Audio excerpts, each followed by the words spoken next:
ಕೆಲಸ ಕ್ರೈಮ್ನೇ ಅವನ್ದು ಅನ್ಕೊಂಡು ಮಾಡ್ತಾ ಇದ್ದಾನೆ. ಒಂದೊಂದು ಎಲ್ಲ ಎರಡೆರಲ್ಲ, ಅಷ್ಟಾದ್ರೂ ಅವ್ನಿಗೆ ಭಯ ಇಲ್ಲ. ಇವಾಗ ಹೋಗಿದ್ರು ಮತ್ತೆ ಬಂದು ಯಾರನ್ನ ಹಾಕ್ಬೇಕಂತ ಯೋಚನೆ ಮಾಡೋ ಕ್ಯಾರೆಕ್ಟರ್ ಅವನು.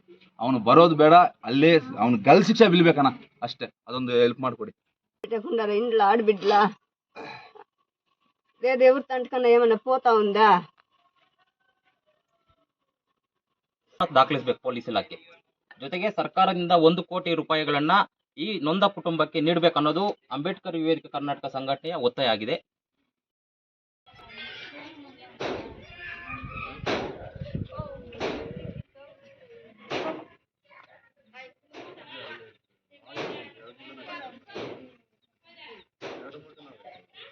జమ్మన్పల్లి ఇట్లా మా ఊర్లో నవీన్ రెడ్డి అనేసి వచ్చేసి ఆ ఎంజత్లో బాగా మాట్లాడుకొని వండుకొని కాస్ట్లు ఏమో అడిగినాడు. లేదు దానికి మళ్ళా వెనకాల ఉండి వచ్చేసి ఇట్లా గొంతు పిసికి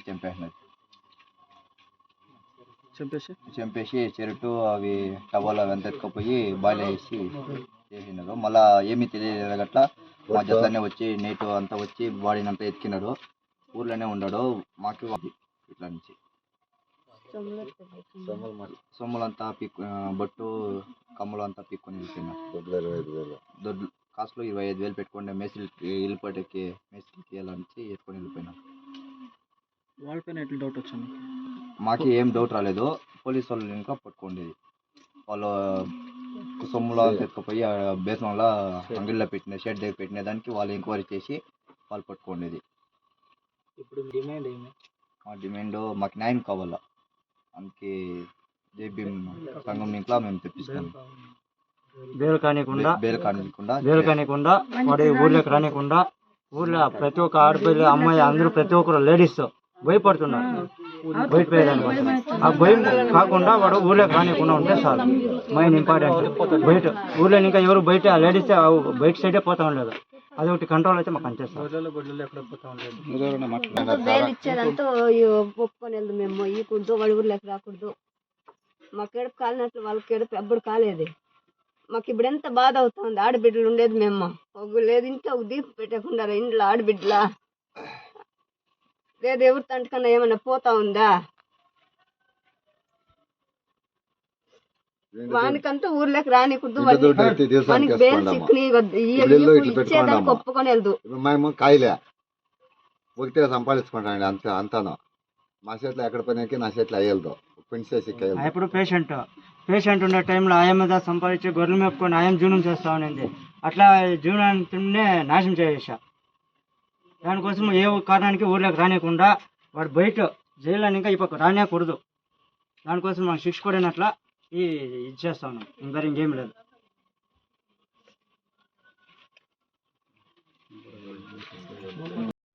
ಅಂತ ಜಮ್ಮನಲ್ಲಿ ಗ್ರಾಮದಲ್ಲಿ ಅವ್ರು ನವೀನ್ ರೆಡ್ಡಿ ಅಂತ ಅವರು ಚೆನ್ನಾಗಿದ್ದವನು. ಯಾರು ಹುಡುಗರ ಜೊತೆ ಇವ್ರ ಮಕ್ಕಳ ಜೊತೆ ಎಲ್ಲ ಚೆನ್ನಾಗಿ ಫ್ರೆಂಡ್ಶಿಪ್ ಆಗಿದ್ದವನು. ಇವಾಗ ಇದ್ದಕ್ಕಿದ್ದಂಗೆ ಕುರಿ ಮೇಯ್ಸಕ್ಕೆ ಹೋಗಿರೋದು. ಕುರಿ ಮೇಯ್ಸಕ್ಕೆ ಶನಿವಾರ 7ನೇ ತಾರೀಕು ಕುರಿ ಮೇಯ್ಸಕ್ಕೆ ಹೋಗ್ಬಿಟ್ಟು ನೈಟು ಸಾಯಂಕಾಲವರೆಗೂ ಕುರಿಗಳು ಮನೆಗೆ ಬಂದಿದೆ. ಆಯಮ್ಮ ಬಂದಿಲ್ಲ. ಆಮೇಲೆ ಇವರೆಲ್ಲ ಡೌಟ್ ಬಂದ್ಬಿಟ್ಟು ಎಲ್ಲೋಗಿದೆ ಅಂತ ಹುಡುಕಾಡ್ಕೊಂಡು ಹೋಗಿದಾಗ ಅವಾಗ ಅವನು ಹೋಗಿದ್ದಾನೆ. ಅವ್ರಿಗೆ ಯಾರಿಗೂ ಡೌಟ್ ಇಲ್ಲ. ಹೋಗಿ ಹುಡುಕಿದ ತಕ್ಷಣ ಅಲ್ಲಿ ಬಿದ್ದಿದೆ ಅಂತ. ಆಮೇಲೆ ಇವರು ಎತ್ಕೊಂಡು ಬಂದಿಲ್ಲ. ಹಾರ್ಟ್ ಅಟ್ಯಾಕ್ ಏನೋ ಬಂದು ಸತ್ತೋಗಿದೆ ಅನ್ಕೊಂಡು ಇವ್ರು ಅನ್ಕೊಂಡಿರೋದು. ಆಮೇಲೆ ಬಂದ್ಬಿಟ್ಟು ನೋಡಿದಾಗ ಇವರು ಅಲಿ ಒಬ್ಬರಿದ್ದಾರೆ. ಅವನು ಎನ್ನೂರು ಅವನು ನಿಮ್ಮ പേര് ಸತೀಶ್ ಅಂತ ಇದ್ದಾನೆ. ಅವನಿಲ್ಲ ಇದು ಪೊಲೀಸ್ ಕೊಡ್ಬೇಕಂತ ಪೊಲೀಸ್ ಡಿಪಾರ್ಟ್ಮೆಂಟಿಗೆ ಫೋನ್ ಮಾಡಿದಾಗ ಅವ್ರು ಬಂದುಬಿಟ್ಟು ಇದು ಹಾರ್ಟ್ ಅಟ್ಯಾಕು ಫಸ್ಟ್ ಮಟನ್ ಅನ್ಕೊಂತ ಅವರು ಮುಚ್ಚಿಟ್ಟು ಹಾರ್ಟ್ ಅಟ್ಯಾಕ್ ಅಂತ ಎಲ್ರಿಗೂ ಹೇಳ್ಬಿಟ್ಟು ಫಸ್ಟ್ ಮಟನ್ ಕಳಿಸಿದ್ದಾರೆ. ಫಸ್ಟ್ ಮಟನ್ಗೆ ಹೋದ್ಮೇಲೆ ಇದು ಡೌಟ್ ಬಂದಿರೋದು. ಆವಾಗ ಕೂಡ ನಾವು ಕೂಡ ಇದು ಹಾರ್ಟ್ ಅಟ್ಯಾಕ್ ಇವ್ರಿಗೇನು ಆಗಿಲ್ಲ ಅಂದ್ಕೊಂಡಿದ್ದು.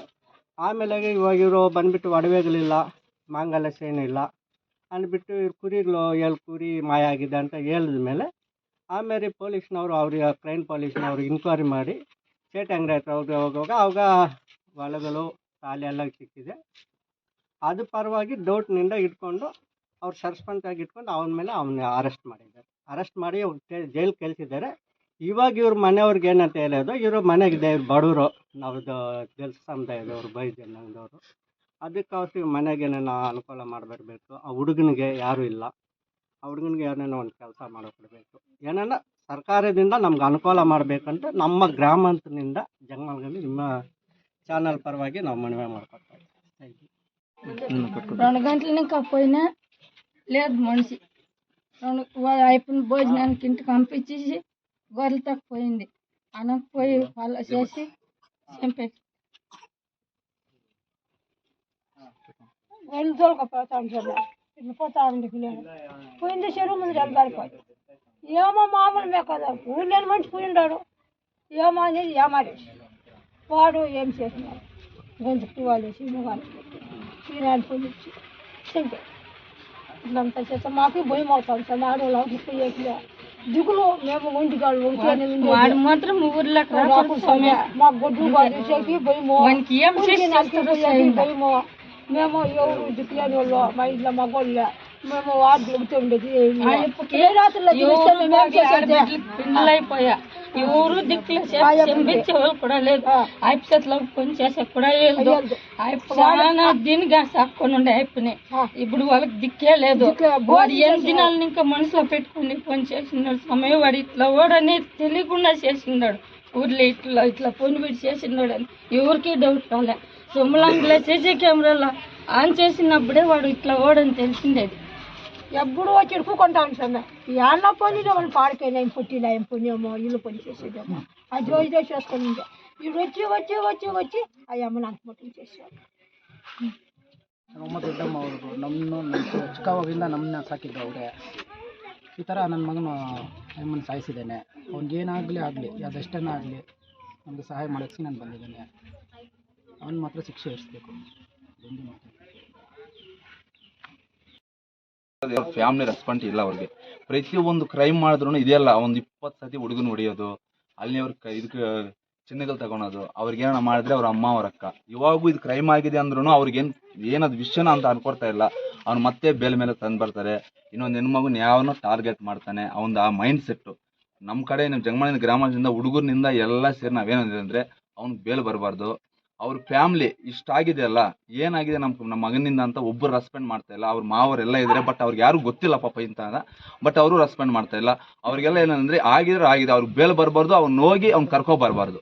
ಇದು ನಾವು ಜಂಗಮನೆ ಯೂತ್ ಕಡೆಯಿಂದ ನಾವು ಹೇಳ್ತಾ ಇರೋದು. ಇದಿಷ್ಟು ಏನಿಲ್ಲ. ಅವ್ನು ದೊಡ್ಡ ಫ್ರಾಡ್. ಒಂದಲ್ಲ ಬೆಟ್ಟಿಂಗ್, IPL ಬಂದರೆ ಎಲ್ಲರೂ ಫೋನ್ ಬೆಟ್ಟಿಂಗ್ ತರ್ತಾನೆ. ಕ್ರೈಮ್ಗಳು ಒಂದಲ್ಲ ಒಂದು ಆನ್ಲೈನ್ ಬೆಟ್ಟಿಂಗ್ಗಳು ಈ ಊರನ್ನೇ ನಾಶ ಮಾಡಿಬಿಟ್ಟಿದ್ದಾನೆ. ಇವಾಗ ಒಂದು ಪ್ರಾಣ ತೆಗೆದುಬಿಟ್ಟ, ಒಂದು ಮನೆ ಹಾಳು ಮಾಡಿಬಿಟ್ಟ. ಇದು ಇಲ್ಲ. ಇನ್ನು ಅವನಿಗೆ ಇವಾಗೂ ನಾನು ಆಚೆ ಬರ್ತೀನಿ ಯಾರನ್ನ ಹಾಕ್ತೀನಿ ಓಪಲ್ಲೇ ಇದ್ದೀನಿ, ಸ್ವಲ್ಪನೂ ಭಯ ಇಲ್ಲ. ಅವ್ನು ಸ್ಪಾಟ್ ಕರ್ಕೊಂಡ್ ಬಂದಿದ್ರೆ ಅವ್ನ ಕೆಲಸ ಏನೋ ಅವ್ನು ನೋಡ್ಕೊತಾ ಇದ್ದಾನೆ. ಬಟ್ ನಾನು ಇನ್ನೇನು ಮಾಡ್ಬೇಕಂತ ಇದು ಮಾಡ್ತಾನೆ. ಅವ್ನು ಬರೋದು ಈ ಊರಿಗೆ ದೊಡ್ಡ ಅಪಘಾತ. ಇರೋವ್ರಿಗೆ ಒಬ್ಬರು ಹೋಗ್ತಾ ಇಲ್ಲ. ಒಂದು ಕೆಲ್ಸಕ್ಕೆ ಹೋಗೋ ಒಂದು ಹುಡುಗಿ ಹೋಗ್ಬೇಕಂದ್ರೆ ಟಾಯ್ಲೆಟ್ಗೆ ಹೋಗೋಕ್ಕೂ ಜನ ಕರ್ಕೊಂಡು ಹೋಗ್ತಾರೆ. ಆ ಥರ ಪರಿಸ್ಥಿತಿ ತಂದು ಕೊಟ್ಟವನೇ. ಅವ್ನು ಬರಬಾರ್ದು. ಯಾವುದೇ ಕಾರಣಕ್ಕೂ ಅವ್ರಿಗೆ ಬೇಲ್ ತರಬಾರ್ದು. ಅವ್ರ ಫ್ಯಾಮಿಲಿ ಕಡೆಯಿಂದ ಯಾರ ಕಡೆಯಿಂದ ಅದೊಂದು ರಿಕ್ವೆಸ್ಟು, ನೀವು ಅದನ್ನು ಸ್ವಲ್ಪ ನಮಗೆ ಇದು ಮಾಡಿಕೊಡ್ಬೇಕು. ಅಂಬೇಡ್ಕರ್ದಿಂದ ನಮ್ಗೆ ಇದೇ ಬೇಕೇ ಬೇಕು. ಇನ್ನೊಂದು ಜಾಸ್ತಿ ನಡೆಯೋ ಘಟನೆ ಏನಂದರೆ ಅವನಿಗೆ ಭಯನೇ ಇಲ್ಲ. ಏನನ್ನ ಆಗಲಿ ನಾನು ಇದಿರ್ತೀನಿ ಅಂತ. ಅವರು ಸ್ಟೇಜಾನ್ ಸಪೋರ್ಟ್ ಇದ್ದಾರೆ, ಅವ್ರಿಗೂ ಹೇಳ್ತಾ ಇದ್ದೀನಿ, ಈಗ ಇದನ್ನ ನಿಲ್ಲಿಸ್ಬಿಡಿ. ಇಷ್ಟ, ಇನ್ನೇನಿಲ್ಲ. ಪೊಲೀಸ್ ಸ್ಟೇಷನ್ಗೆ ಹೋಗಿದೆ ಎಲ್ಲ ಹೋಗಿ ಅವನು ಈ ಮಟ್ರ್ ಮಾಡಿ ಅವನು ಪ್ರೂಫ್ ಇಲ್ಲ ಥರ ಮಾಡಿದ್ದಾನೆ. ಅಂದರೆ ಅವೆಲ್ಲ ಎಷ್ಟು ಮಾಡ್ತಾನೆ. ಒಂದು ಫೋನ್ ತಗೊಂತಾನೆ, ಒಂದು ಕಾಲ್ ಕೊಡಂತ, ಅದರಲ್ಲಿ ID ಮಾಡ್ತಾನೆ. 1 ನಿಮಿಷ ಬೆಟ್ಟಿಂಗ್ ಅನ್ನು ಕೊಟ್ಬಿಡ್ತಾನೆ. ಅವ್ನು ಸಿಕ್ಕಾಕೊಂತಾನೆ. ಯಾರ ಫೋನು ಯಾವ್ದು ಹಾಕೊಂಟು ಅವ್ನು ಹೋಗ್ತಾನೆ, ಪೊಲೀಸ್ ಹತ್ರ ಹೊಡಿತಾನೆ. ಅಲ್ಲೇನೋ ಸೆಟಲ್ಮೆಂಟ್ ಮಾಡ್ಕೊಂಡು ಬರ್ತಾನೆ. ಇವನ್ ಮೇಲೆ ಪ್ರತಿಯೊಂದು ಫ್ರಾಡ್ ಕೆಲಸ, ಕ್ರೈಮ್ನೇ ಅವ್ನು ಅನ್ಕೊಂಡು ಮಾಡ್ತಾ ಇದ್ದಾನೆ. ಒಂದೊಂದು ಎಲ್ಲ ಎರಡೆರಲ್ಲ. ಅಷ್ಟಾದ್ರೂ ಅವ್ನಿಗೆ ಭಯ ಇಲ್ಲ. ಇವಾಗ ಹೋಗಿದ್ರು ಮತ್ತೆ ಬಂದು ಯಾರನ್ನ ಹಾಕ್ಬೇಕಂತ ಯೋಚನೆ ಮಾಡೋ ಕ್ಯಾರೆಕ್ಟರ್ ಅವನು. ಅವನು ಬರೋದು ಬೇಡ, ಅಲ್ಲೇ ಅವ್ನು ಗಲ್ ಶಿಕ್ಷೆ ಬೀಳ್ಬೇಕಣ್ಣ ಅಷ್ಟೇ. ಅದೊಂದು ಹೆಲ್ಪ್ ಮಾಡಿಕೊಡಿ.